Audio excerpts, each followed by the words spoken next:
And just like that, we are live on the internet. Good morning. Good morning. How you doing? I'm doing great. How are you? I'm fantastic.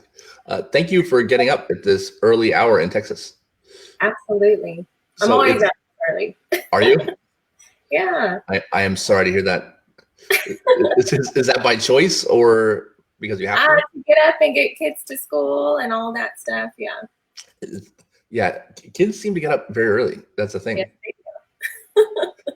How old are your children? So I have a 14-year-old stepdaughter that lives with us. I have an 18-year-old stepson who's out of the house. And then I have a 9-year-old and a 7-year-old. That's awesome. And then I have Gavin, who would be 4. Who would be 4. Yeah. And let's talk about Gavin, because that's how we've probably connected. We're just saying, I don't know how we found each other, which is kind of amazing. Usually there's some connection or, something with social media, but I'll be perfectly honest. I don't know how I found you. Well, I think it was because of the pool safety stuff on Instagram. And I was so I was, I've advocated for people in the community to put up a pool fence. And I believe through that is how we connected. Gotcha. That's awesome. Yeah. Well, I'm glad we did, because the combination of your story and the work you're doing and your career in nursing is interesting. And, I think it's really important for the people who have a story like yours to tell, who are who are able to do so, need to have the opportunity to do that. And, I have far more friends than I would like who have lost children to drowning. And, anytime they're willing to tell people about it, I think the impact of that is so strong that I want to make sure that everyone who wants to has the venue to do that in the most impactful way possible. And especially with someone like you, who it happened so recently. It was just the year before last, right? 2 years ago. Yeah, it's been 2 years. On New Year's Day? Mm-hmm. Yep. Do you mind saying what happened? Yeah, so the story is I was at work. It was on New Year's Day. I was working the holidays for my staff. So my ex-husband had the children for the day. They had a wonderful day for Texas for the winter. Typically, it's pretty cold around that time of year, and that day it was bright and sunny and beautiful. They ended up going to their grandparents' house, who had a swimming pool, and they did not have a fence around that pool. So the kids had been playing outside, and my boys were left outside by themselves. It was a really, I wasn't there, so I feel like I partially can't speak to what happened that day, but from everything that I've, gathered and, talked with my other kids about and everything like that, it was just, I've learned so many other stories where the similar circumstance happens, where adults think that the other ones are watching. And so the boys were left playing outside, and by accident, Gavin fell into the swimming pool. At the time, my son Ethan was 4, and Ethan probably watched Gavin in the pool just in shock and scared. I believe that he probably felt like he was in trouble. And by the time he went and told his grandpa that Gavin was in the pool, I don't know the amount of time that he was in the water, but by the time Grandpa went and got him out of the pool and they started CPR, he was probably already gone. So the paramedics came to the house. They transported Gavin to the hospital that's local. In the midst of that, I got the phone call, and I left work and I went obviously to the hospital. And they worked on him for a long time. They did get his cardiac back, his heart back, and we transported him to Children's in Dallas.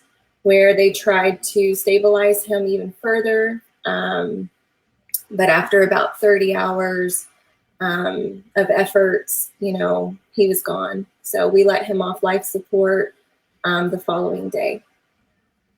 Yeah, that's his story. Thank you. And it never gets easier to hear those ever. And I'm sorry, obviously. So, in the 2 years since the drowning, have you connected with the kind of water safety community? Have you talked to the folks over at Families United to Prevent Drowning? Those are the other families who have had a drowning.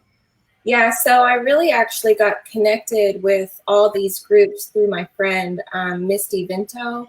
So she lost her, do you know her by chance? Mm-hmm. Yeah, so Misty lost her son, Xander, who was 4 years old at the time. And she's done a lot of drowning prevention awareness through Cook's Children's. And so we had a mutual friend who connected us when Gavin died. And she really was an angel in my life. She really, she was the one who connected me with these communities. She was the one who made me feel like I wasn't crazy, just the aftermath of everything. And she really guided me. So she and I attended the National Drowning Prevention Conference in April of 2018 in Florida. Mm-hmm. And that was when I met Joe Bird with the Miss Tristan Foundation and all the IPSA people, and just made a lot of these connections for water safety. And when I attended that conference, really I feel like I was going to see what was being done and what was out there, because, when this happens to your child, you just become angry and you want to change the world and all these things. And I was so thankful to learn like how much is being done when it comes to water safety. So yeah, I kind of feel bad every time someone starts a new water safety nonprofit and their intentions are so good and they're so passionate, but they're always like, I'm going to do this, because someone has to, so this never happens again. Yeah. And I'm like, yep, you and everyone else. Like that's because, and to their credit, I get it, because it feels like such an easy problem to fix, right? Wow. Like if we tell people about laser protection and they get the fences and get swimming lessons, like it feels like, there's no reason it should be the number one cause of accidental deaths for kids between 1 and 4. But then you quickly figure out that it's a lot harder than it looks, I think. Absolutely. Yeah. Yes. And that's why I really think that the Lord brought me to that conference to give me peace about what is being done so that I can focus on some other things. So I agree with you. And why reinvent the wheel? I feel like we as advocates should support one another's efforts, that are already being done. So yeah, I agree with that 100%. And I think you're right. The less overlap that everybody can do, the less reinventing of the wheel, I think the much more productive the group can be, if that makes sense. Agree. Mm-hmm. So what have you decided yet what you do want to focus on, if anything, what your plan is? I mean, it's still new, obviously. So yeah, it is still new. And so really this last year, so after I went to that conference, I was working for Methodist Mansfield. I've worked for Methodist Health System as a registered nurse since 2010. But at this time I was working at the Mansfield location, and they were extremely supportive of my advocacy for drowning prevention. They are a huge footprint in the community where I live. So we created a brochure that has been able to be passed out for water safety and things like that, and just kind of incorporating that aspect into the hospital system. We're not a pediatric hospital, so the Mansfield location is has good connection with Cook's Children's in Fort Worth. So anyway, at that time, that's what I was doing. So since then, the things that I went through with Gavin really caused a lot of just honestly PTSD in me after just the things that I went through as a nurse, but also having to be a mom. And it just really, just changed me, from the inside. So right now I am back in the emergency department, and that was a really big step for me to go back to that. Just trying to get my skills back in trauma and taking care of critical patients, because that's what I had always done before. And so I'm building back those skills. And as I do that, there's a lot that I'm seeing where I'm like, okay, this needs to be done. This needs to be done. So right now I'm just really, I'm really in a phase of relearning and rebuilding myself so that I can be the best me to help others. I did start a blog, and on my blog, I wrote out my story. I've shared a lot of the things that I've done to help myself recover from this tragedy. And my goal eventually is to hopefully be like an advocate or a counselor type person for people who've been through loss. So however I end up getting there, I don't know the steps, but that's what I envision.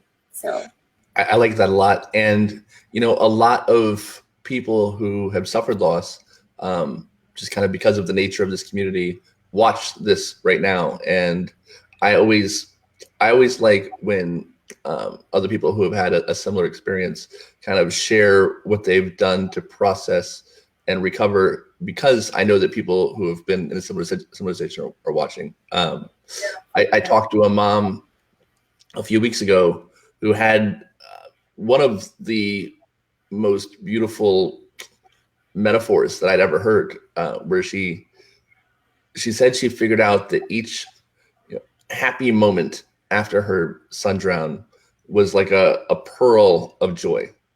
And her idea was to just live for those pearls, whether it was, a happy dinner with her other kids, or, a good shower, or whatever, these little pearls of joy. And that over time, as she collected them, she was able to create this string of pearls. Yeah. And in between the pearls are grief and suffering, and, the knots in between are tough and hard to get through. But she knew if she held on long enough, she'd get to another pearl. And over the 15 years or so since her child had drowned, she now had a long pearl that she was proud of, that she could hold on to, or a long necklace, that she could, kind of lean back on. But I thought that was amazing. And I mean, that is perfect. Yeah. And I mean, that's the truth, for sure. And I knew that helped me. I mean, my parents both passed away, and I was like, man, anybody watching that was going to get something out of it, Yeah. So you said you've been blogging on your recovery and what you've been doing. What in particular do you think has helped you? So I've really gone through a roller coaster of things. So when Gavin first died, I was also going through a divorce, and I had already been in counseling. So I did counseling for a while, and I feel like that helped process those initial extreme shock stages. But after a while, one-on-one counseling gets redundant, I would say. Okay.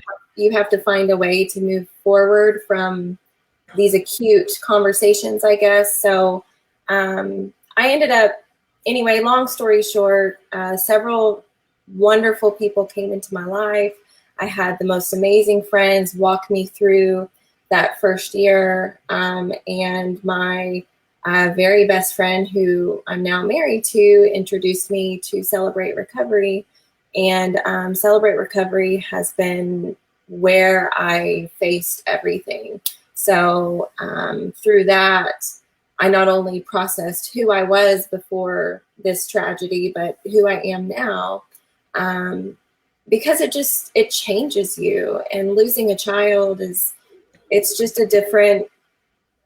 Prior to Gavin, I had lost 5 other family members in 4 years. So our family almost went through just like an annihilation of us, and so we had to process through a lot. But I I would say that being able to cope and process with Celebrate Recovery was how I overcame the loss of my child. So I'm not familiar with Celebrate Recovery. Can you explain kind of? I can, yes. Yeah, thank you. Yeah, so Celebrate Recovery is it's a Christian 12 step program. Mm-hmm. So we say there that anybody with a hurt, habit, or hang up, you have people there, that have tried AA, NA, things like that in order to recover. And without incorporating Christ into their recovery, they fail. And they end up coming to CR, and you see lives transformed. So, it's not just for if you have an addiction. I've, been in there with people with eating disorders, people suffering from loss and grief, people coping through, death, or people coping with a divorce, all kinds of things. So it's just a whole entire group of people who are all broken. We all have an issue. We all cope with our issues, sometimes in not the most healthy ways. And so this program really teaches you how to cope effectively. And I'll be honest, prior to going to that, I drank a lot in 2017, a lot. And even though I was holding on to Christ, I was still trying to cope with things my own way. So it wasn't until in 2018 when I really laid down a lot of those bad coping habits and faced everything, was when I got better, So, and then in addition to the 12-step program, you have a support group, you have, you can have a sponsor where these people are watching out for you and helping guide you through your recovery. So, yeah. That's fantastic. And I'm really glad that you found that, obviously. It's all over the country. So it's a nationwide program, and our church is looking and planting one in another country. So it's pretty awesome. That's cool. What country? Peru. I just found that out last night. Yeah. So it's pretty cool. That is pretty cool. Do you know why Peru, out of curiosity? Church connections. Okay. Yeah. So you already had some kind of foothold there and decided just a good leaping off point. That's what the pastor said last night. So we'll see. I like it. Yeah. So how long were you a nurse for, or have you been a nurse for? So I've been a nurse I've been in healthcare since 2009. I graduated nursing school in 2011. And okay. Yeah. Mm-hmm. Awesome. And your title was interesting because I'm not familiar with holistic nursing. What is the difference? Yeah, so holistic nursing is something that's on the rise. When I graduated nursing school, I was so young. So I got pregnant when I was 18 years old. I had my daughter at 19, and I had always planned on going to nursing school, but when you're that young, you have to find a way to provide for this child. So by the grace of God, I got into school, but it wasn't what I had expected. And, I was really disappointed. I will say this, I was very disappointed in just how dependent the medical industry is on pharmaceuticals, and how we medicate everybody for everything. And that's not my personal perspective. So after I graduated nursing school, I attended the Institute of Integrative Nutrition, and I graduated from that in 2012. And so that taught me more of a holistic side of like eating and approaching people with, diet and wellness rather than just medications. Now, as a nurse, I can't always preach and practice that. I've used that a lot in my own personal life. But hopefully I feel like the future of medicine is really going toward more holistic care. You got naturopathic doctors these days. You have, there's a lot of physicians who have left their practices to do alternative medicine. So the industry is changing, whether people want it to or not, it is.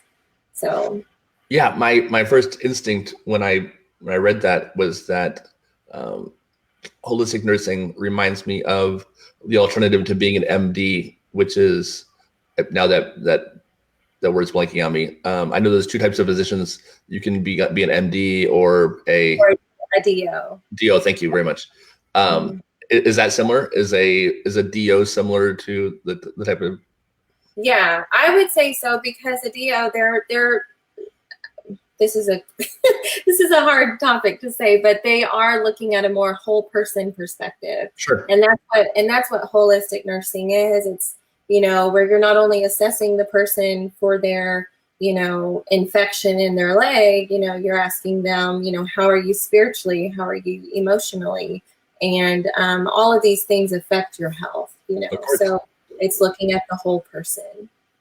That's awesome. And so you said that the work you do in a hospital, right? Mm-hmm. Is mostly like critical care?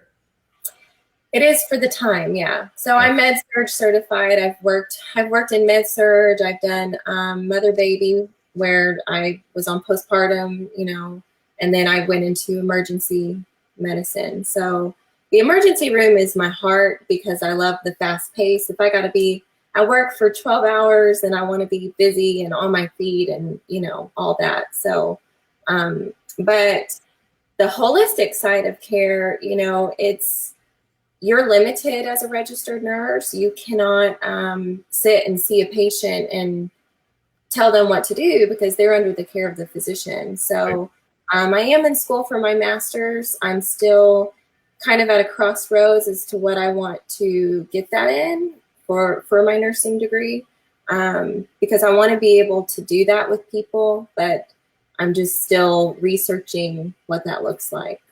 So, well, I'll be excited to see how it fleshes out. Me too. Yeah. Now, before we got started, we talked about your very bright outfit, and you said you were cycling. Yeah. And I think you said you were training for an event. Is that right? Yeah, so I am. I'm going to claim it.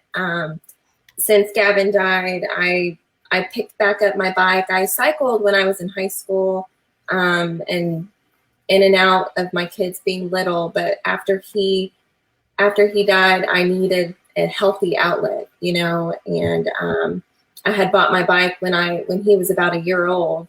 So I picked it back up and started cycling again. And this year, my goal is to do the Hotter Than Hell, which is 100-mile ride in Texas in the summer heat, and it falls on his birthday. So that's my plan. That's amazing. When is that? August 25th. That's fantastic. And how is your preparation going so far? Oh, it's going. It's going. When you were at the NDPA conference, did you meet Melissa Sutton? I did, yes. I sat in her water babies class, the Water Smart Babies. Do you know that she is also a very serious cyclist? No, I did not know that. Yeah, she was, I believe, and I might get this wrong, I believe she made an attempt to be in the Olympics. I think she did the Olympic trials. Oh, wow. And I'm not there at all. And she does a lot of marathons and triathlons, and she cycles very well, apparently. Yeah. And she's an awesome human being in general. But we connected. She was really, really nice. Well, cycling, running, all of that. It's very, it's just mentally stabilizing. I mean, I feel like it really has helped me keep going. So I have to do it, I know. I feel the same way. Mostly about running. So next time you talk to Melissa, talk to her about cycling, because I'm sure she is eager to talk to other people about it who aren't sick of hearing her talk about it. Yeah. I need that. I need people like that. So thank you. There's a book I finished recently by David Goggins called Can't Hurt Me. And he is a former Navy SEAL who had a really rough childhood, but he got into ultra marathons, 100+ mile marathons. in different, severe heat situations, and just, or, in, snow, or he's a crazy person. Extreme, yeah, extreme ultra marathons. And, he talks a lot about how he does it not for the physical performance so much, but because he's looking for ways to callous his mind. He thinks that the extreme physical competition and what you put yourself through physically calluses your mind so that your mind is capable of enduring bad things that happen to you. And I thought that was such a neat way of looking at it, because usually people see folks putting themselves through physical hardship and you think they're training their body. And he said, no, what you're really doing is you're training your mind, and your body's just the best way to do it. Yeah, and I believe that you have to do something that you love. You can't, for me, like going into CrossFit or weightlifting or something like that, I would be miserable because I don't enjoy that. But cycling, that's an old pastime for me. I mean, you ride a bike as a kid, but I always loved riding my bike, and getting into cycling more. I mean, it's a love, it's a passion. Like I crave it, and I think if you're doing something that you enjoy, then that's what's going to help you, not something you're miserable doing all the time. But physical activity is top 5 things that you have to do to stay mentally fit and sane, especially in grief and recovery, for sure. I think it's great. I would definitely recommend the book or the audiobook if you want something to listen to while you're cycling.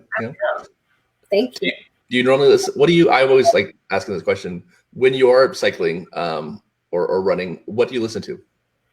I don't always listen to music. A lot of times I just keep it quiet. That way I can think and pray. And I'll put the music on in my little saddlebag, but I can't really hear it all the time. So I just, honestly, being in nature is better than just blasting all the time. So I agree. I believe I've heard him say, the same guy, that music is cheating because you're not going to have music when you're in a bad situation.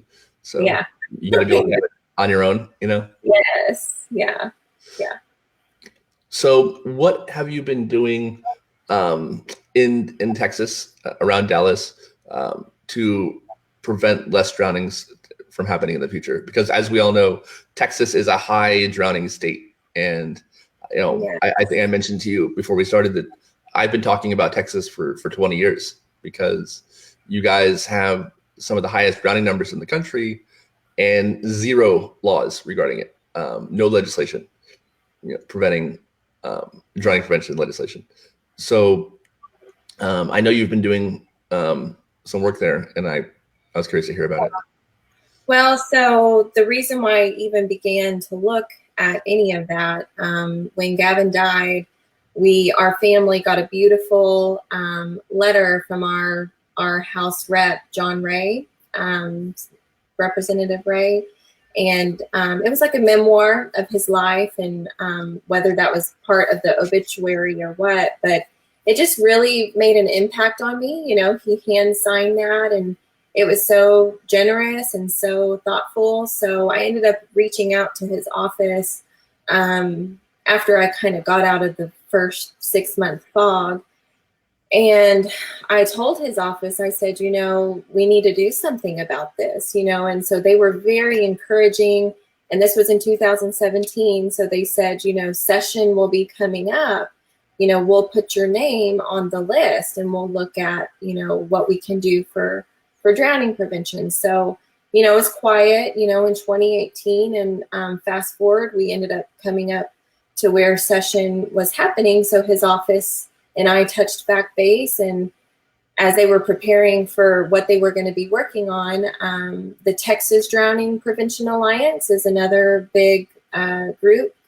And so between them and Representative Ray, I kind of connected the two. And so now it's pretty amazing. May 7th through 14th, Representative Ray is putting, they are doing a proclamation of Families United to Prevent Drowning Week.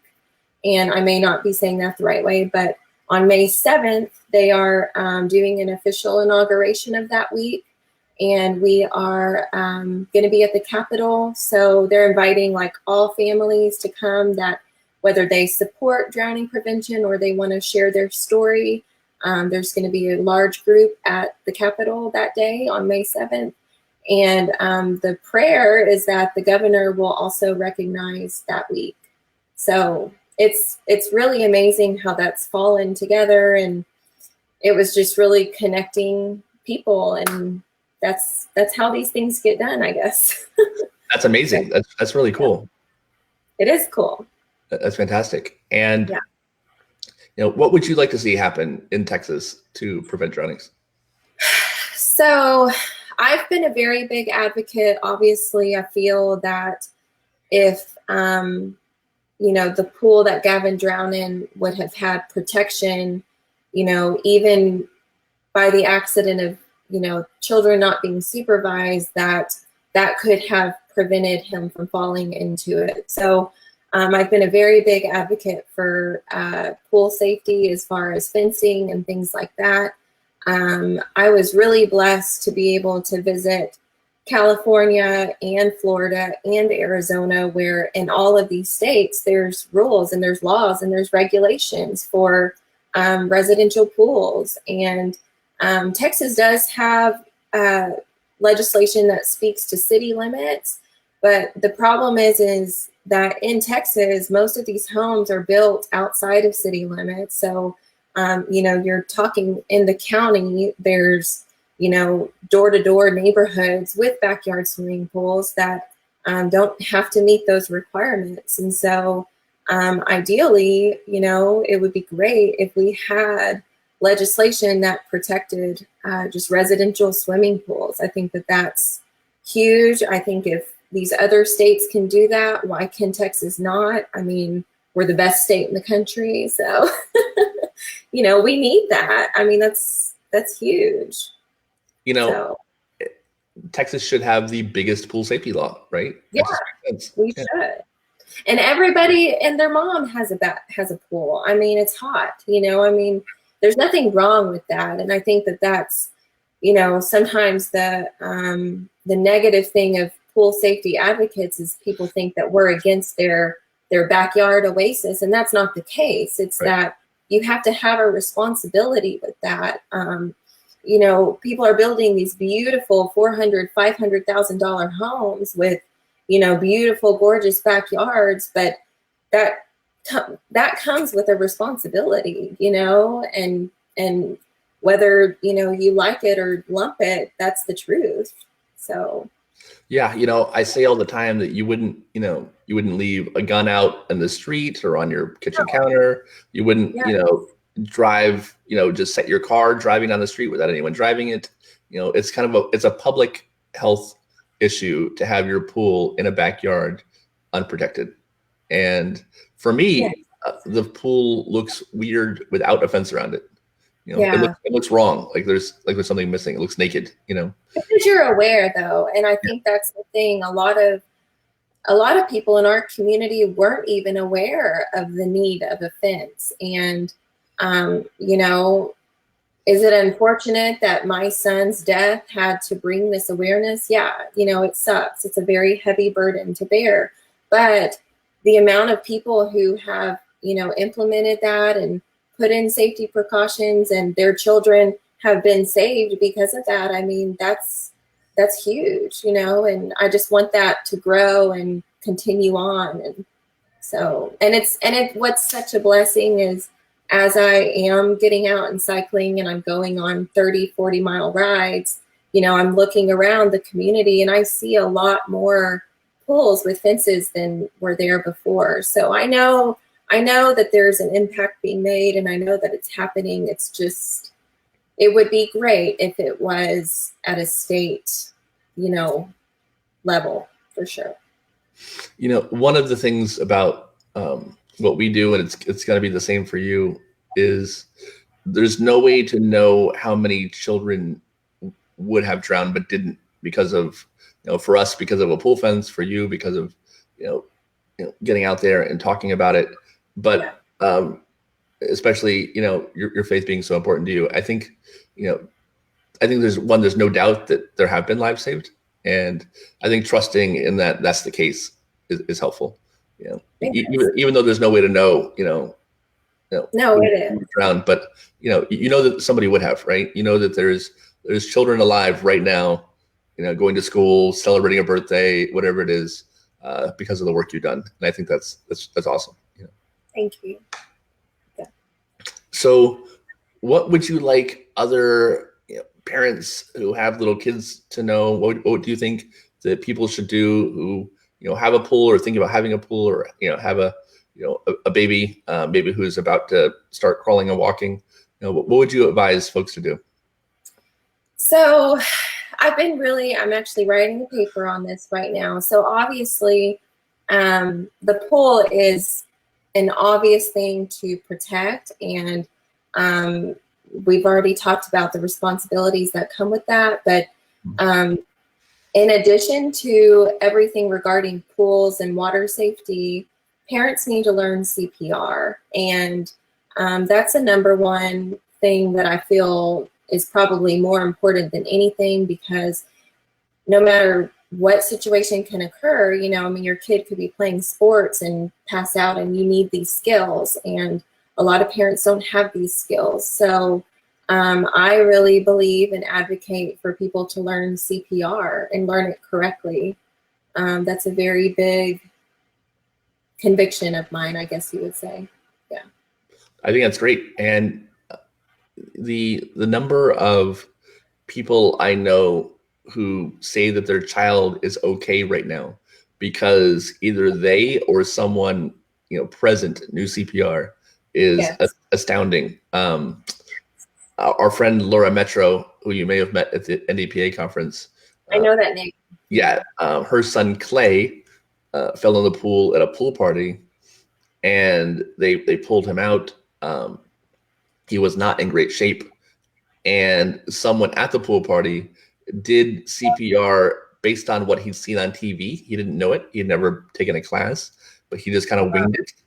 And that, kind of improv CPR was enough to save Clay's life. He ended up being helivaced to a hospital, and he spent several days in a coma, but eventually had a full recovery.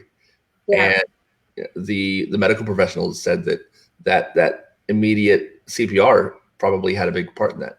So I've seen miracles when it comes to that. So, I feel, yes, it's so important.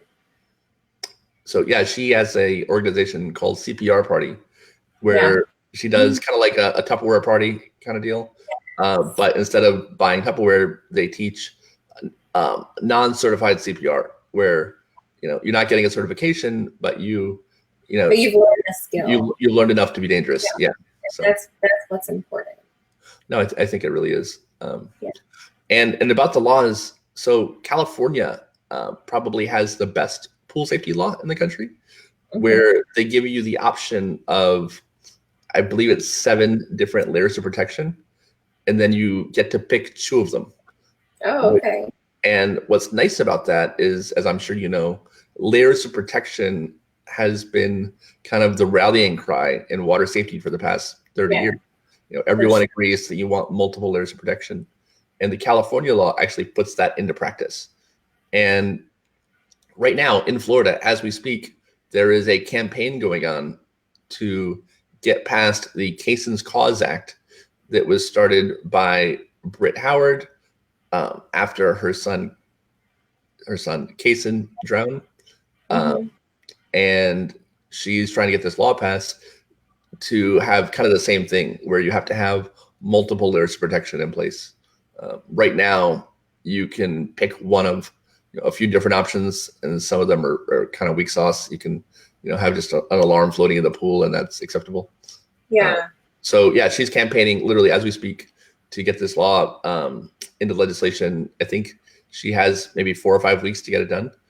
Wow. And there's a big push towards that. So we're doing everything we can to get the word out there about Cason's Cause and the Cason's Cause Act, and help her get that passed, because Florida needs it just like Texas. The number of drownings here is just way too high. So, well, that'll be awesome to see what the outcome of that is, because I mean, these things take time, and that's what I really had to accept that when I went to the conference.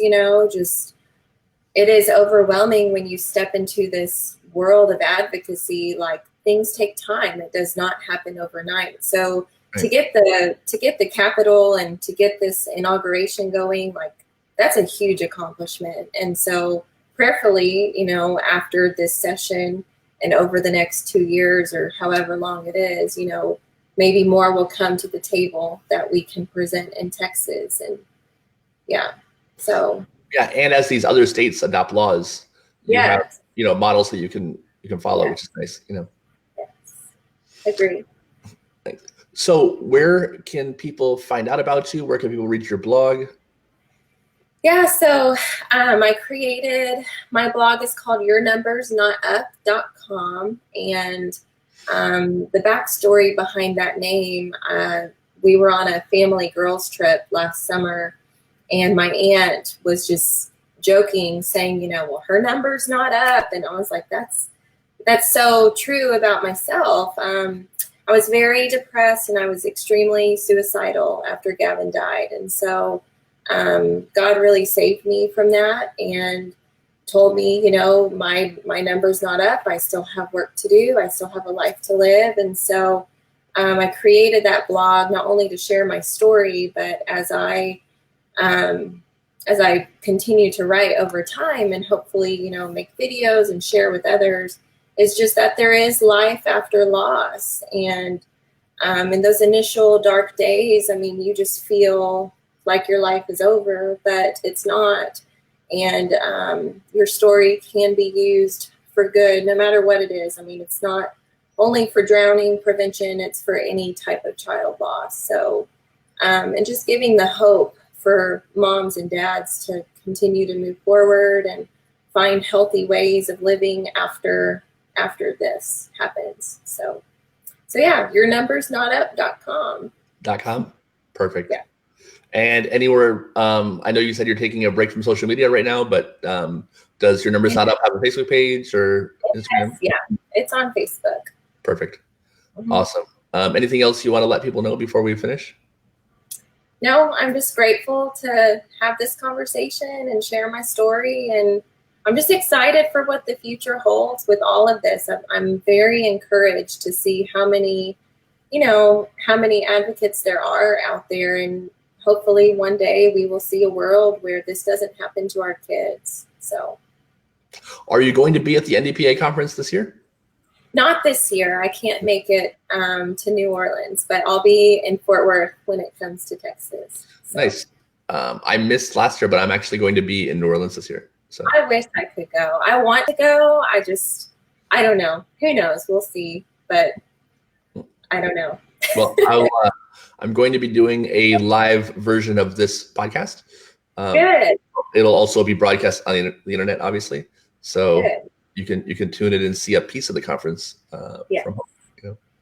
Awesome. Awesome. Well, Anna, thank you so much, and I'm really excited that we've gotten to quote unquote meet, and I'm really looking forward to seeing what you do. You're just really beginning this chapter in your life, and I can tell already that you're on a good path. So that makes me happy to see that, and I'm glad. All things considered, you're doing so well. And it's reassuring. So thank you. Thank you, and thank you for what you're doing. It's important, and thank you for what you're doing. The more of us involved, the better. So, all right. Well, thanks everybody. You guys have a great day, and we will see you next time. Thank you.